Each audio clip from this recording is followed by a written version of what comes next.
signatories to these conventions. There are some that we signed in 1992, that is like the post-World Convention on Sustainable Development in 1992, and in 1994. By 1995, we have signed all conventions. So, like, Gambia is a high participatory country in the international conventions. We all know Gambia stands on climate change.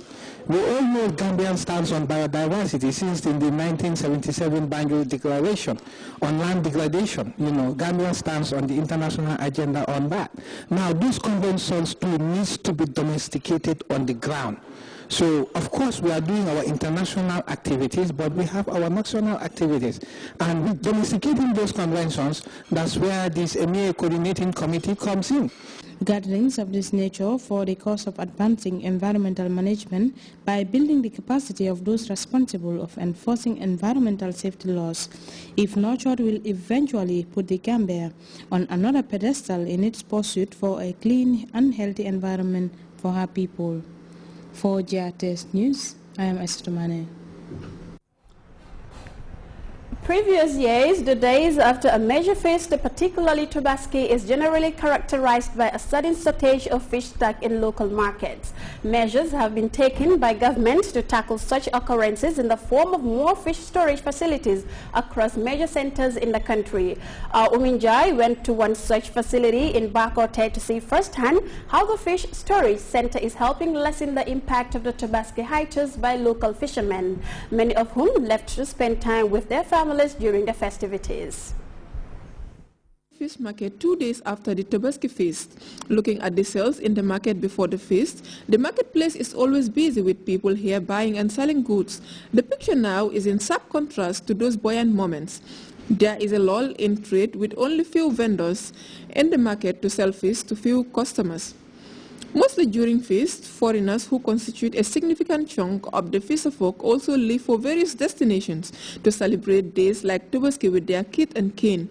Such a situation results in the scarcity of fish and a hike in prices, but the scenario is different on this occasion. In an interview with the assistant manager of the Bakote Fish Market, he told the state broadcaster that the availability of fish in the market this time around is quite different compared to previous years, noting that the amount of fish in stock is quite sufficient and affordable to all for consumption. You have different ranges of prices, and any type of fish that you need, you can have it with an affordable price. We also make sure that fish is accessible and affordable, available at any time that you need them, because we have the facilities. We are also working with another company called Aqua Blue that are going to see, even in the event that, you know, other small artisanal vessels are not going. These fish on your screens look fresh, directly from the source, and are available at reasonable prices at the Bakote Fish Market.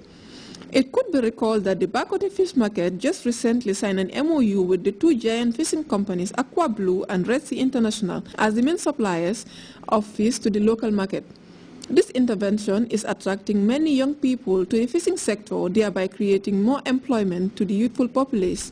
All the fishermen, they are Gambians, and also the retailers at the market here, they are Gambians. And you can see that most of these people at the market here now, they are Gambians.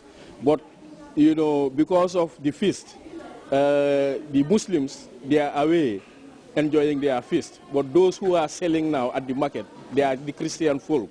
You see that we have strategized. And indeed, with the understanding that we have with the Aqua Blue, is for them to make sure that not only they work with Gambians, but to transfer the technology, so as to train Gambians, so that they will know the art. And in the process also, to be able to work towards building, you know, boats, modern boats that will be able to have catches, go deep sea, so that they'll have big catches and come back to take care of the demand at the market side. Despite this festive mood, Linda Mendy, Mariama Jeng and Hadi Gay, who are all vendors at the Bakote Fish Market, also told the state broadcaster that sales are going on as usual with the different fish species available at affordable prices. They also called on other women and youths to venture into the trade as a way of bettering their lot. With many Gambian youths venturing into fish trading, one can only hope that the trend will continue in making fish scarcity, even during festivities, a thing of the past. Uminjai, GRTS.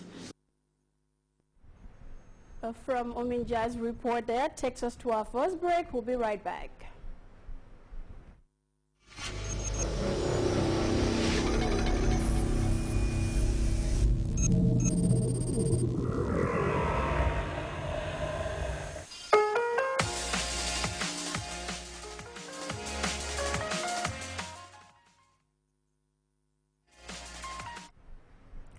Welcome back. And off to the international scene, the threat of what many want could be a global financial calamity has been averted, at least for now. Washington passed a last-minute deal to end the partial shutdown of the U.S. government and avoid a damaging debt default. But it could be square one in just a few months. The legislation only funds U.S. government to January the 15th and extends the debt ceiling until February the 7th. Still, for hundreds of thousands of federal workers, the deal means it is time to head back to work after days of forced vacation. The CNN report looks at how the deal was struck. Adopted. Just as the nation was on the brink, the House of Representatives blinked and passed the bipartisan Senate compromise to raise the nation's debt ceiling. And after a 16-day shutdown, the federal government will come back to life, from thousands of employees returning to work in Washington to critical medical research programs to national parks, even the Panda Cam and the National Zoo. We'll begin reopening our government immediately. When the end was in sight, but before the House had even voted, the president came out to say he's ready to work with both parties in the future. I'm willing to work with anybody. I am eager to work with anybody, Democrat or Republican, House or Senate members, on any idea that will grow our economy, create new jobs, strengthen the middle class, and get our fiscal house in order. House Speaker John Boehner gave the green light for the deal when he dropped GOP demands for big changes to Obamacare in exchange for an end to the standoff. We've been locked in a fight over here trying to bring government down to size, trying to do our best to stop Obamacare, and we fought the good fight. We just didn't win. Even some Tea Party-backed Republicans agreed the strategy failed. The folks who said we were going to lose turned out to be correct. I can't argue with that. But in a sign of potentially more battles to come, one of the architects of the Obamacare or bust plan, Texas Senator Ted Cruz, vowed to keep fighting. The way we are going to stop the suffering, the harms that are being visited on millions of Americans is the path we have seen these past couple of months, is the American people rising up. Cruz may get his wish. The deal only reopens the government until mid-January and pushes back another potential default to February. But the president told CNN not to worry. Mr. President, isn't this going to happen all over again in a few months? No. Jim Acosta, CNN, Washington. It was a terror attack that shocked Kenya and much of the world. At least 67 people were killed when gunmen opened fire in Nairobi's Westgate shopping mall last month. The siege lasted 4 days. Much of what we know about the horror inside that mall comes from survivors. Now, CNN has obtained access to some surveillance video of the attack, and a warning: this video is graphic and frightening, and it is certainly not suitable for children. We have more in this report from CNN. At Westgate Mall. This is the scene moments before the Al-Shabaab attack. Suddenly, men, women and children begin to run for their lives. This man on the floor thought he'd found safety. Wounded, he gathers the strength to try and crawl for help. Another gunman returns, without mercy. The security cameras spotted 2 other attackers making their way to the top parking lot, walking towards the children's cooking competition held there. Just beyond the camera's view, they opened fire. This edited silent video obtained by CNN shows what happened during the attack in Nairobi on September 21st.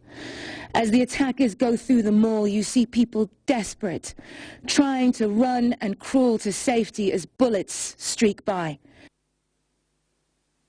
A body on the floor gets barely a glance, and another bullet. This is only a fraction of the surveillance video recorded during this day, most of it too horrifying to broadcast. In the supermarket, the hostage roundup has begun. A mother and her 2 children push an injured child in a shopping cart. A teenage girl